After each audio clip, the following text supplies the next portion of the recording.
Ever wondered how the Amish wash their clothes without modern appliances and high electricity bills? Today, we're diving into the simple and cost-effective methods they use to keep their laundry fresh and clean. Many Amish households use a hand-cranked wringer washer.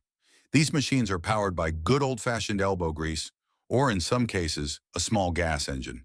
They work just like a traditional washing machine, but without electricity. The process is simple. Add water, biodegradable soap, and let the machine do its work as you agitate the clothes manually.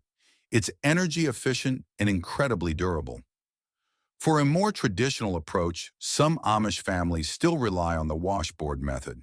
This technique uses a metal or glass washboard, a tub of water, and some soap.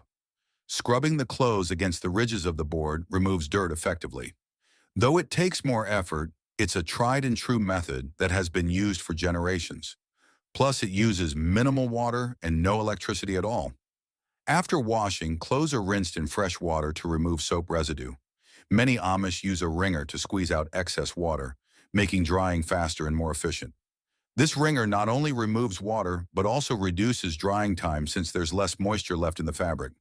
Instead of dryers, the Amish rely on nature. Clothes are hung outside on a clothesline, where fresh air and sunlight naturally dry them.